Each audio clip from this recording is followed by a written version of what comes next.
In this video, I'm going to talk about the town or city where you live now. Now, you might not get asked questions on this topic because you are living in your hometown. But the vocabulary I use in this video can also be used to talk about your hometown. And you might get asked a part 2 question where you have to describe a place. And again, the vocabulary in this video can be used for describing places. Where do you live now?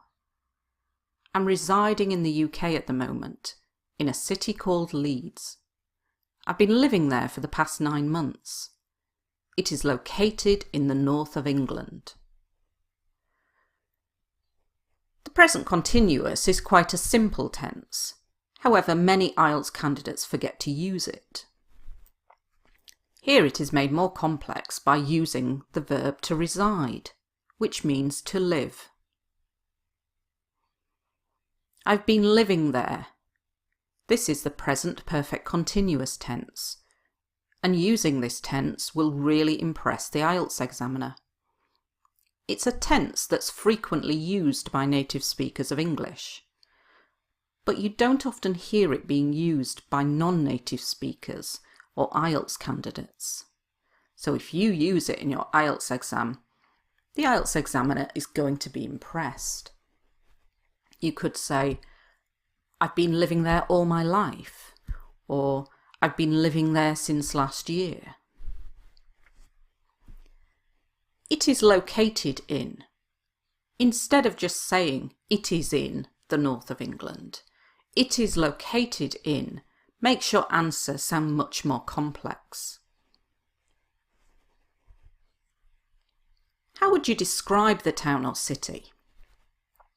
Firstly, I would have to say that it looks like quite an industrial city. However, I don't know how much industry there is nowadays. Moreover, it is most definitely a thriving place. New apartments are being built and there are shopping centres popping up all over the city, both in the heart of the city and on the outskirts. It is quite a cosmopolitan area, and the fact that there is a university there makes it quite an ethnically diverse place to live. Remember that the IELTS examiner is giving you a grade for cohesion and coherence. Cohesion is organisational features that stick your answer together, that signpost to the listener what is going to come next. This is a good way to start your answer when you're going to do a list of things. However is another signpost word, another linking word. Moreover, it lets the listener know that you're going to add some more information and some quite important information. Most definitely. Although it's not really grammatically correct because we don't need the most, we use the most to add extra emphasis. Thriving. This is a place that's doing well economically. There are lots of new businesses. It's a flourishing place. Are being built. This is a very good example of complex grammar. It's the present continuous passive. And this will really impress the IELTS examiner. To pop up is a phrasal verb, and it means when something appears. The heart of the city. This is a good collocation and an idiomatic expression, and it means in the centre of the city. On the outskirts, this means around the edge of the city. Cosmopolitan, if you're describing a place as cosmopolitan, it means you have lots of different nationalities there. An ethnically diverse place, again, this means there are lots of people from lots of different countries living there. What do you like about your area of the town or city? I wouldn't say that it's the most stunningly beautiful place in the world. However, the amenities are second to none. There is everything that I need. For instance, there is a wide range of shops, a multitude of restaurants, from upmarket places where it costs an arm and a leg to eat, to reasonably priced places where you can get a cheap bite to eat. There is a football stadium there, although the team, Leeds United, isn't really worth watching at the moment. Instead of just saying it's not, this makes it sound more complex. I wouldn't say that. Stunningly beautiful. This means something is extremely beautiful and can be used to describe places, or you could use it to describe a church. So very useful collocation. Stunningly beautiful.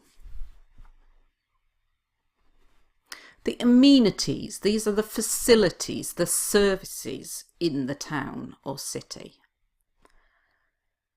Second to none, this is a great expression and it means that they're the best. For instance,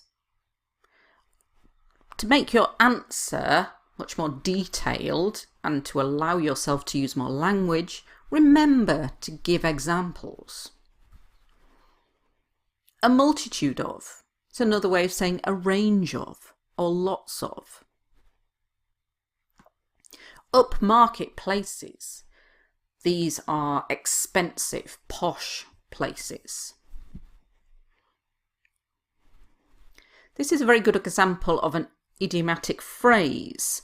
It's not something you would use in writing, but it's something you could use in speaking. It costs an arm and a leg. And it means it's very expensive. It costs a lot. Reasonably priced.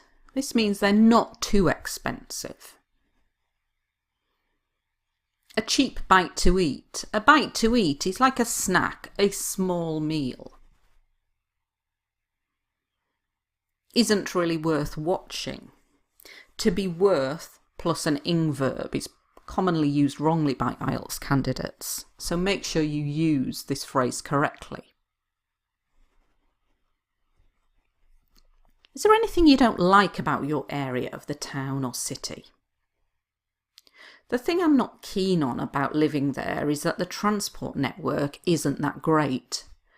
There are buses and trains, but it doesn't have trams like other cities such as Manchester. Therefore, to get around it takes ages, and the trains and buses aren't always punctual. This is a major issue for me because I need to get to classes on time. Try not to use phrases like I like or I don't like. I'm keen on or I'm not keen on is another way of saying I like or I don't like. Another discourse marker being used here. This is good use of informal English, not something you'd want to use in writing, but takes ages. It means it takes a long time. Punctual, on time. The IELTS examiner will be impressed if you use collocations. These are words that native speakers put together naturally in their language. A major issue. And this makes it sound more advanced than saying it's a big issue. A major issue. Do you expect to continue living in this town or city for a long time? That's a tricky question to answer right now because I'm not entirely sure if I'll be living in Leeds in the near future. I've applied to a number of different universities, one of which is Leeds. However, I could end up in Brighton, which is miles away from Leeds. This means that it's a difficult question to answer. IELTS candidates often start their answers with I think. Have other expressions that you could use to start your answer, such as, oh, that's a tricky question to answer. I'm not entirely sure. This is a better way of saying I don't really know. I will be living. This is the future continuous, and this will really impress the IELTS examiner. So think about what you will be doing in the future, because you might get asked questions about that. I will be working in London. I will be living in America. And you might get asked questions about the future, not just about your plans, but what might happen in the future, for example, to museums. And we say in the near future to mean something very soon. Have applied. This is the present perfect. And IELTS candidates, even good ones, often mix up the past simple and the present perfect. Remember, the present perfect is used for unfinished or unspecified time. End up. This means to finish up. It's a phrasal verb. Thank you for watching this video. Now make sure that you do the quiz to ensure that you remember the words and phrases that you have learnt whilst watching this video.